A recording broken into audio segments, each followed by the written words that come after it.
This is my latest artwork, and in this video I'm gonna share my painting process and teach you how to paint a night scene in the forest and a campfire using gouache.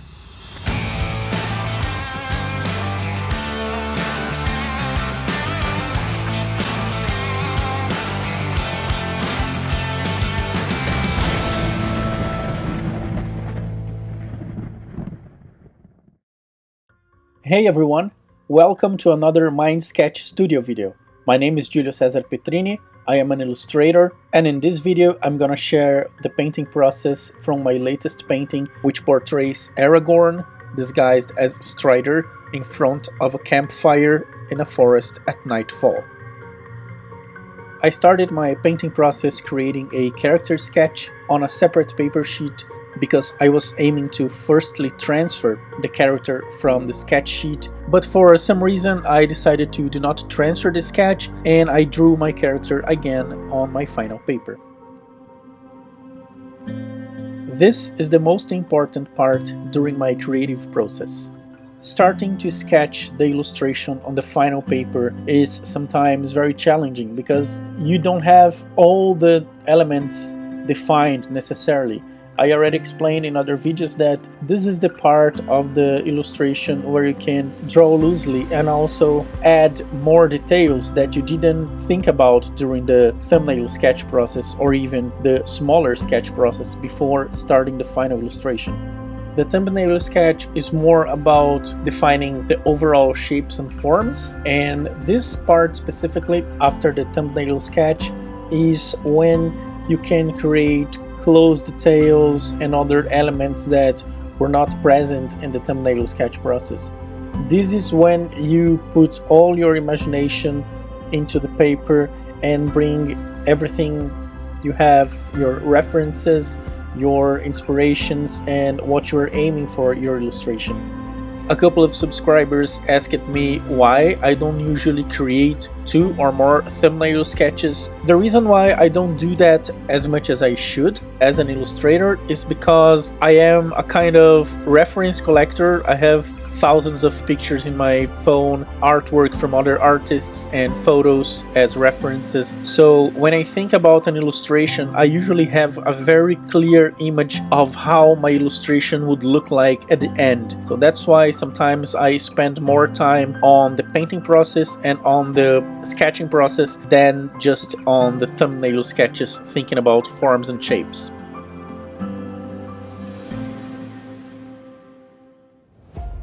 After sketching and defining my final line work on my paper, it was time to start the masking process. This time I went for the masking fluid instead of tracing paper because I had a lot of small tree branches invading the area that I was supposed to start painting. So I thought that would be easier to just grab a thin brush and start applying the masking fluid over the places to protect my masked area. In this background, I thought about painting using airbrush and a very light color to create the atmospheric perspective on a distance, and I wanted to add a full moon shining as a second light source besides the campfire.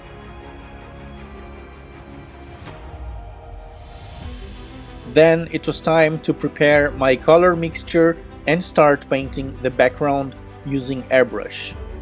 My idea was creating the background with a very light color and build up the 3 layers with a little bit of color to create this depth and sense of atmospheric perspective. One thing I noticed in other paintings and references is that tree trunks tend to be lighter at the bottom because the depth and atmospheric perspective. There is a sort of mist that makes the tree trunk disappear at the bottom as long as they go far in the distance. So that's why I added white at the bottom to create this effect. After cleaning my airbrush, I moved forward to take the mask off the paper and start the painting process. I started my painting process using the same color I used in the background with the airbrush.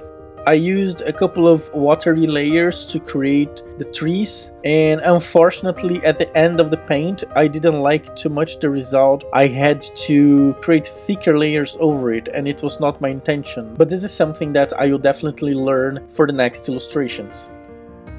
I also created a mask in the campfire area with the masking fluid to isolate it, because using the gouache as watercolor building the illustration from light to dark also brings the possibility to create lighter areas later on. But the problem with white is that it's really hard to achieve pure white without using a very thick layer, which is not my intention with my gouache technique. So that's why I isolated the area to help me keeping it very white when painting the fire. I ended up creating a couple of cracks and textures on the trees, but I covered with a darker color later on because of the nightfall scene, which required a more contrast between the campfire and the rest of the image. I then jumped into the stone session between the background and Aragorn in the foreground. Painting rocks is something that I really love to do because it's really fun to see rocks come into life, especially when you add lines, cracks and textures on them.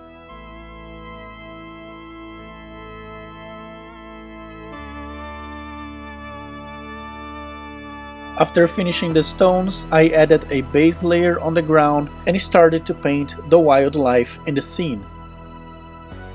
I wanted to add a couple of animals to bring a mystic and friendly ambience, since Aragorn is a ranger which is best known for wandering in the wilderness and know a lot about places and creatures from Middle-earth. And after painting the animals, it was time to start painting Aragorn. In this illustration, I wanted to make Aragorn look thoughtful and with his hoodie hiding his face.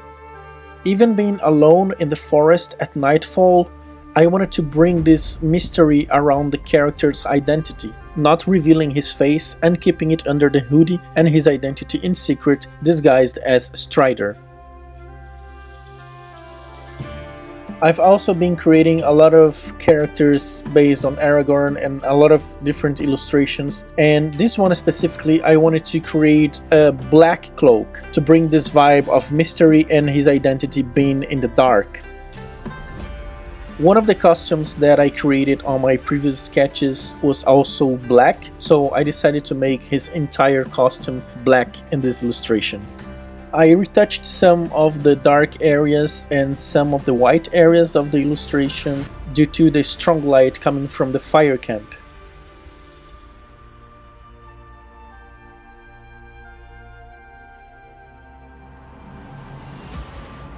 Time to paint the most important light source from our scene. I started painting with yellow, creating a gradient from yellow to white, which is the white from the paper, and after that I added the gradient from orange to yellow coming from the outside borders.